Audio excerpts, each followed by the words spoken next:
Halo anak-anak kelas 7, selamat pagi. Jumpa lagi dengan Bu Novi dalam pembelajaran matematika. Bagaimana kabar kalian hari ini? Saya berharap kalian semua dalam keadaan yang sehat. Sudah siap ya untuk belajar matematika? Nah, hari ini kalian masih belajar tentang garis dan sudut, yaitu menentukan jenis-jenis sudut dan hubungan antar sudut. Jangan lupa, siapkan juga modul kalian ya. Baik, kita mulai saja pembelajaran kita hari ini. Selamat menyaksikan video pembelajaran dari saya dan selamat belajar.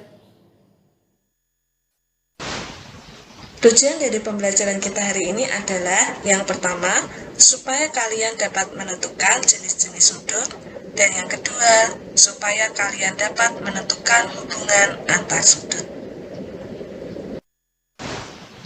Kita mulai dengan jenis-jenis sudut.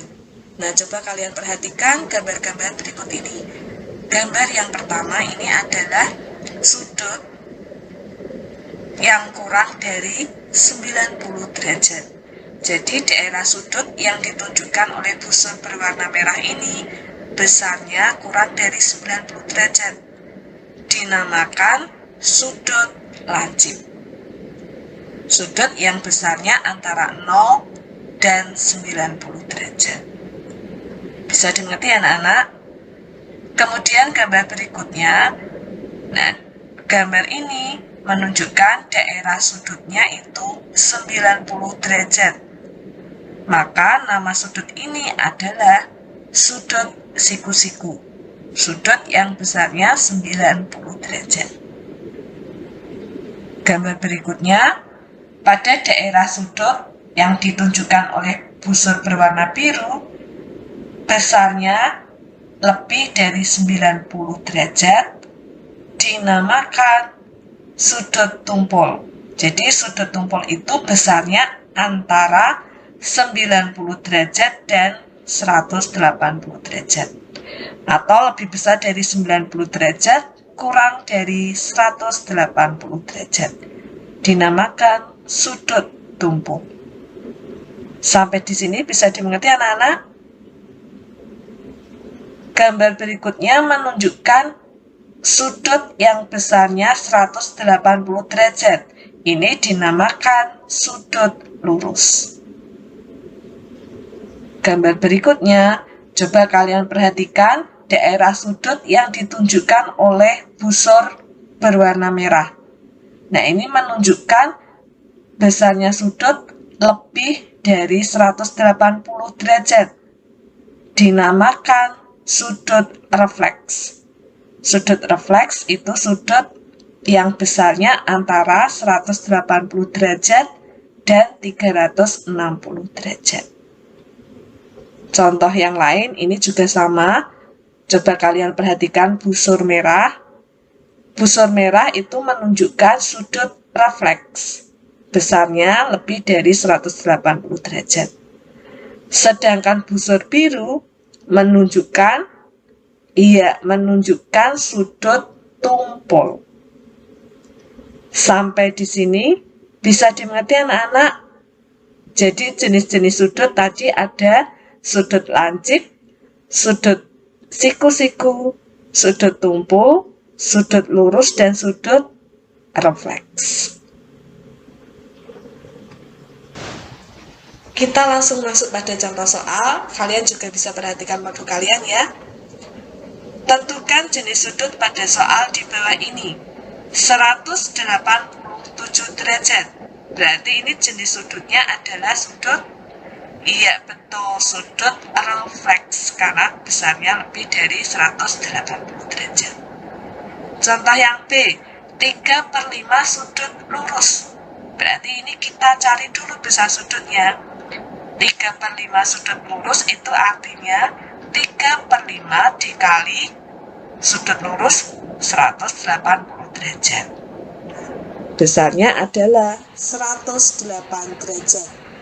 Nah, 108 derajat itu jenis sudutnya adalah sudut tumpul yang besarnya antara 90 derajat dan 180 derajat. Sampai di sini bisa dimengerti ya anak-anak?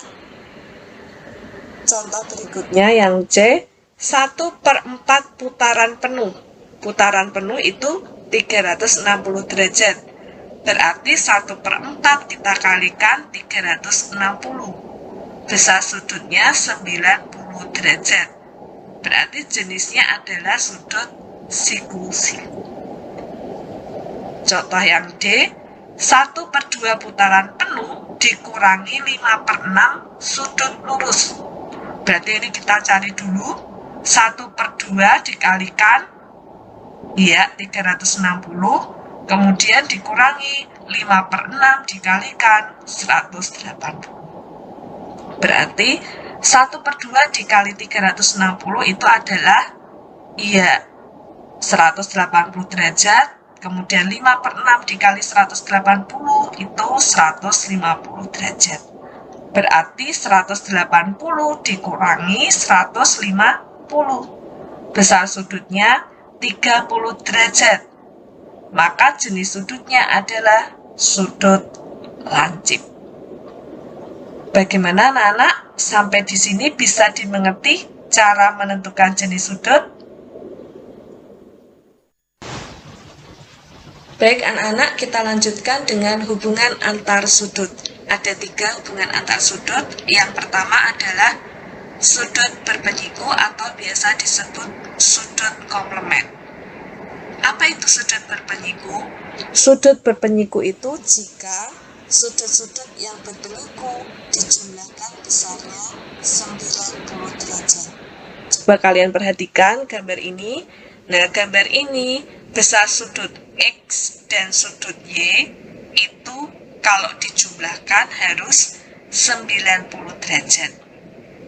Jadi, sudut X dan Y ini saling berpenyiku. Gambar berikutnya juga sama. Di sini ada 3 sudut, yaitu sudut X, Y, dan Z. Ketiga sudut ini saling berpenyiku. Artinya, jika dijumlahkan besarnya 90 derajat.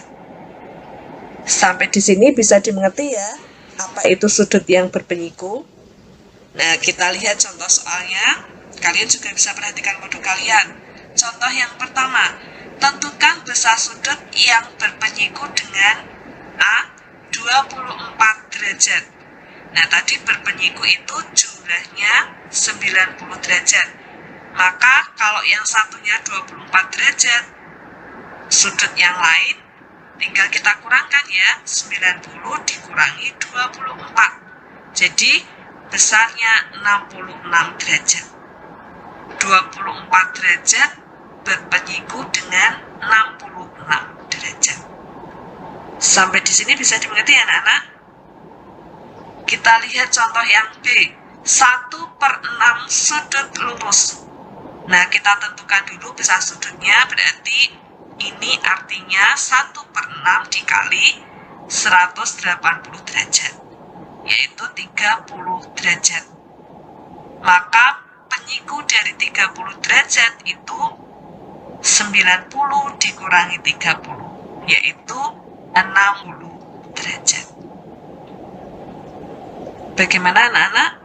Bisa dipahami ya? Contoh soal nomor 2, tentukan besar sudut CBD pada gambar di bawah ini. Nah, di sini kalian bisa melihat sudut ABC besarnya 90 derajat. Sudut ABD 70 derajat. Maka untuk mencari sudut CBD tinggal kita kurangkan saja ya. 90 dikurangi 70. Jadi besarnya sudut CBD 20 derajat. Bisa dimengerti anak-anak? Contoh yang nomor 3, tentukan nilai A dan besar sudut masing-masing gambar di bawah ini. Nah, di sini sudut PQR-nya itu 90 derajat.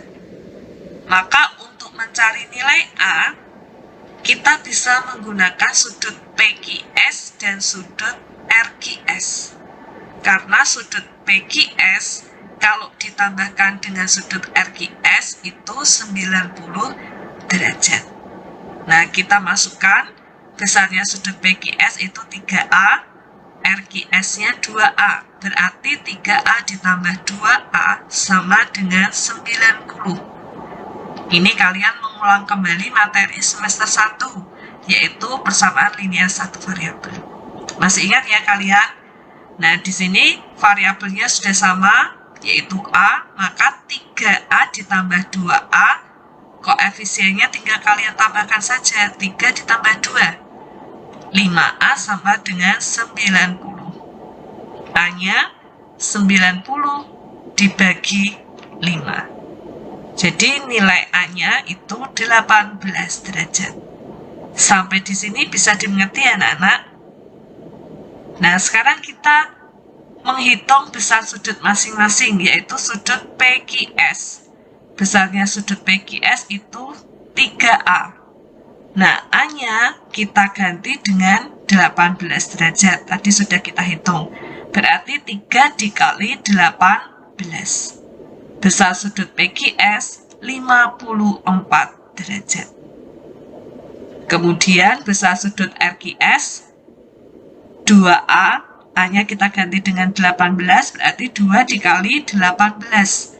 Besar sudutnya 36 derajat. Atau untuk mencari sudut RQS, tinggal 90 dikurangi 54. Sama saja hasilnya 36 derajat. Bagaimana anak-anak? Sampai di sini bisa dimengerti ya?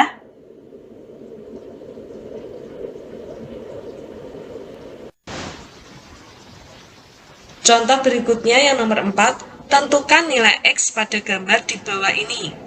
Nah, coba kalian perhatikan, di situ ada garis tegak lurus merah, itu artinya besar sudutnya 90 derajat. Maka, pada sudut X ditambah 34 derajat dan sudut 3X derajat, jika kita jumlahkan, besarnya 90 derajat. Kita mencari nilai X-nya. Masih ingat ya, yang ada variabelnya kita kelompokkan jadi satu. Berarti X dan 3X-nya kita taruh di ruas kiri. X ditambah 3X sama dengan 34-nya kita pindah ke ruas kanan. Nah, kalau pindah ruas, tandanya menjadi berlawanan. Positif menjadi negatif. X ditambah 3X, yaitu 4X. 90 dikurangi 34, 56. Maka nilai X-nya 56 dibagi 4, yaitu 14 derajat. Bisa dipahami ya anak-anak? Jadi ini kalian mengulang kembali materi persamaan linear satu variabel. Diingat-ingat kembali. Baik anak-anak, kita lanjutkan dengan hubungan sudut yang kedua, yaitu sudut berpelurus atau biasanya disebut sudut yang suplemen. Nah, sudut berpelurus itu lurus, sudut lurus tadi besarnya 180 derajat. Nah, kalau sudut berpelurus itu artinya pada gambar pertama besar sudut T dan sudut U kalau dijumlahkan harus 180 derajat. Itu namanya sudut berpelurus. Kemudian gambar yang bawahnya juga sama. Jadi kalau ada gambar seperti ini, besar sudut X, Y, dan Z kalau ditambahkan harus 180 derajat. Itu yang dinamakan sudut berpelurus. Bisa dimengerti ya? Nah, kita lihat contoh soalnya. Contoh yang pertama, tentukan besar sudut yang berpelurus dengan A, 116 derajat. Nah, berarti kalau berpelurus tinggal kita kurangkan 180, kita kurangi dengan 116. Maka pelurus dari 116 derajat itu adalah 64 derajat. Bisa dipahami ya? Contoh yang B, 3/10 sudut lurus. Berarti 3/10-nya kita kalikan dengan 180, yaitu 54 derajat. Maka pelurus dari 54 derajat itu 180 dikurangi 54, besarnya 126 derajat. Sampai di sini bisa dimengerti ya anak-anak?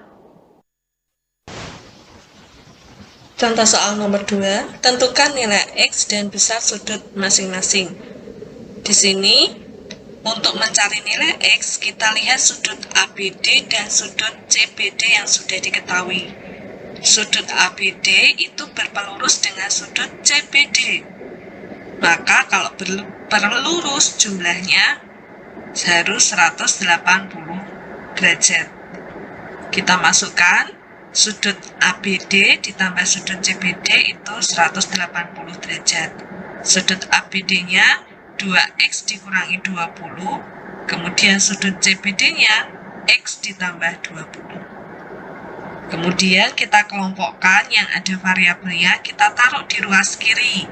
Berarti 2X ditambah X sama dengan 180 ditambah 20 dikurangi 20. Yang ruas kiri negatif 20 dan 20-nya dipindah ke ruas kanan, tandanya menjadi berlawanan. 2X ditambah X berarti 2 ditambah 1, yaitu 3X sama dengan 180. Nilai X-nya adalah 180 dibagi 3, 60 derajat. Sampai di sini bisa dipahami anak-anak? Kemudian kita cari sudut masing-masing, berarti besar sudut ABD itu 2X dikurangi 20. X-nya kita ganti dengan 60 derajat, berarti 2 dikali 60 dikurangi 20. 120 dikurangi 20, besar sudut ABD 100 derajat. Kemudian sudut CBD itu besarnya X ditambah 20, berarti X-nya kita ganti dengan 60 ditambah 20, besar sudut CBD 80 derajat. Bagaimana anak-anak? Bisa dimengerti? Contoh soal nomor 3, tentukan nilai X dari gambar di bawah ini. Nah, di sini sudut ADC dengan sudut BDC itu saling berpelurus, berarti kalau dijumlahkan besarnya 180 derajat. Kita masukkan sudut ADC-nya yaitu 2X ditambah 5, kemudian ditambah sudut BDC-nya yaitu 57 sama dengan 180. 2X-nya kita taruh di ruas kiri, berarti tetap. Kemudian 5 dan 57-nya kita pindah ke ruas kanan. Menjadi 2X sama dengan 180 dikurangi 57 dikurangi 5. Bisa dipahami ya? 2X sama dengan 118. Berarti X-nya besarnya 118 dibagi 2, yaitu 59 derajat. Sampai di sini bisa dipahami anak-anak?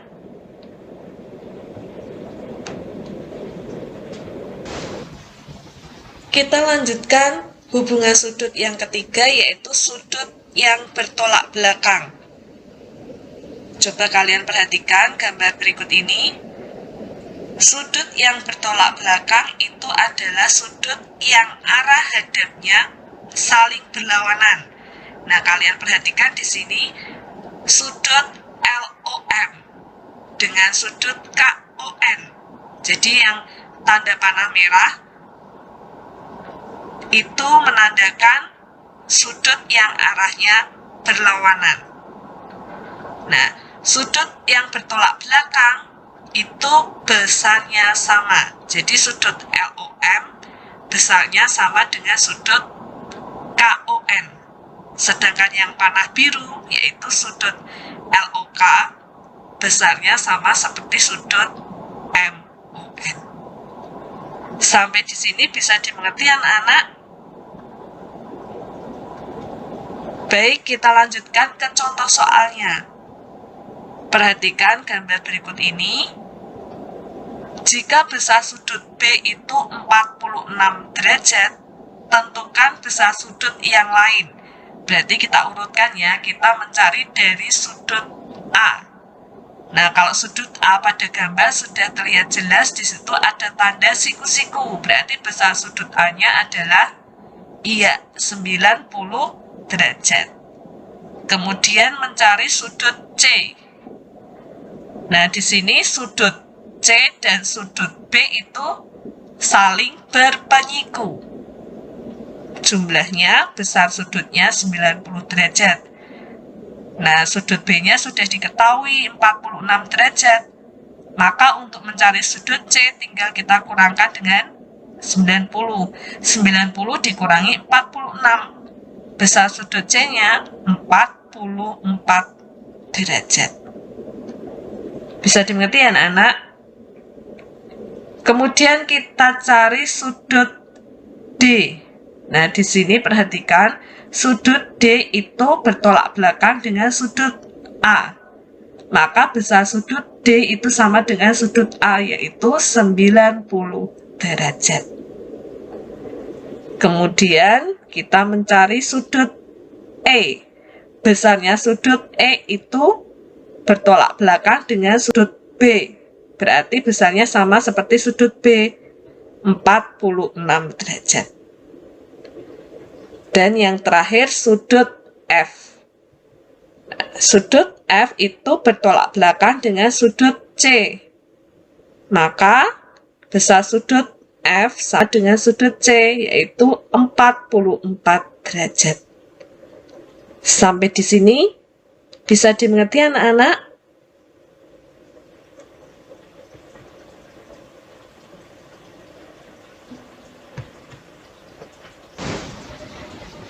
Kita lanjutkan dengan contoh soal yang lain. Nah, kalian juga bisa menambahkan di modul kalian ya, karena di modul kalian tidak ada.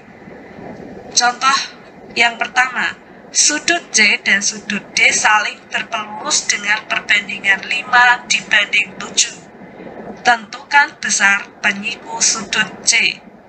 Nah, di sini yang diketahui adalah sudut C dan sudut D saling berpelurus.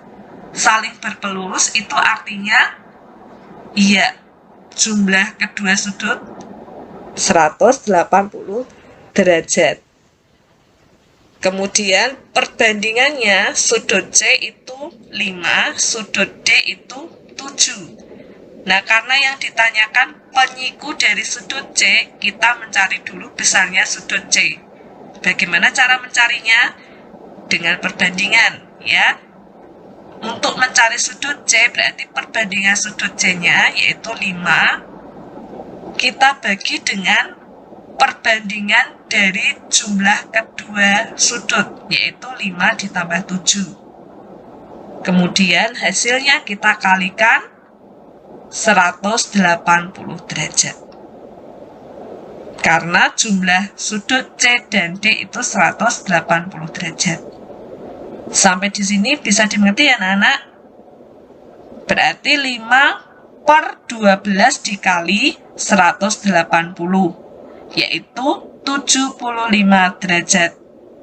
Nah, karena yang ditanya penyiku dari sudut C, maka penyiku dari 75 derajat, yaitu 90 dikurangi 75. Penyikunya 15 derajat. Bisa dipahami anak-anak? Contoh yang kedua, perhatikan gambar berikut. Tentukan yang A nilai X, kemudian yang B besar sudut POQ, dan yang C besar sudut QOR. Nah, untuk mencari nilai X, kita lihat di sini yang diketahui itu sudut POQ atau sudut QOP, sama saja ya, dengan sudut ROS. Nah, di sini sudut POQ dengan sudut ROS itu saling bertolak belakang. Maka kedua sudut ini besar sudutnya sama. Berarti bisa kita tuliskan sudut POQ-nya itu 4X dikurangi 7 sama dengan sudut SOR-nya yaitu X ditambah 38. Nah, kalau sudah seperti ini, kita kelompokkan. Yang ada variabelnya kita taruh di sebelah kiri, yang tidak ada di sebelah kanan.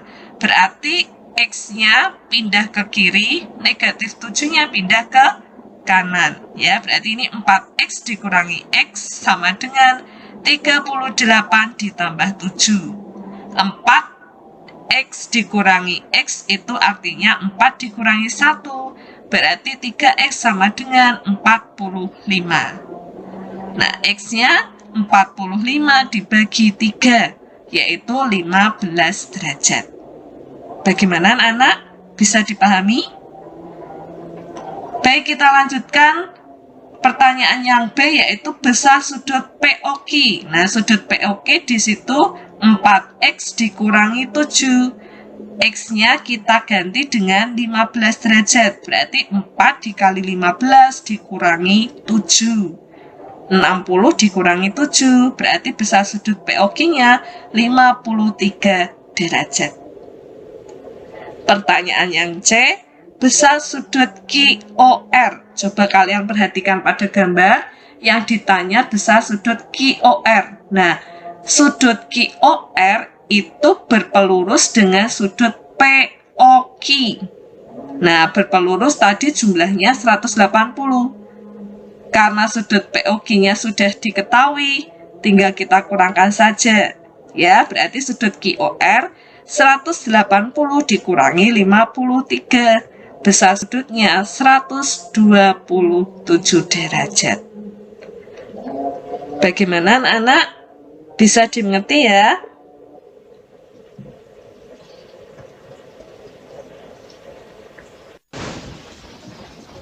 Baik anak-anak, saya rasa pembelajaran kita sampai di sini dulu. Jadi hari ini kalian sudah belajar tentang jenis-jenis sudut. Ada sudut lancip, sudut siku-siku, sudut tumpul, sudut lurus, sudut refleks, dan juga hubungan antar sudut. Ya, ada sudut yang saling berpenyiku, saling berpelurus, maupun bertolak belakang. Jika dari antara kalian ada yang masih bingung atau ada materi yang belum dipahami, boleh langsung bertanya kepada saya. Seperti biasa, setelah kalian belajar memahami materi ini, kalian bisa mengerjakan latihan soal yang ada di Google Classroom. Kerjakan dengan baik dan teliti, dan juga kumpulkan tepat waktu. Bisa dimengerti anak-anak? Nah, untuk pembelajaran minggu depannya, kalian akan belajar tentang hubungan antar sudut dan garis. Sampai jumpa di pembelajaran berikutnya. Tetap semangat, jaga selalu kesehatan kalian. Tuhan Yesus memberkati kalian semua. Ingat, patuhi dan jadikan kebiasaan.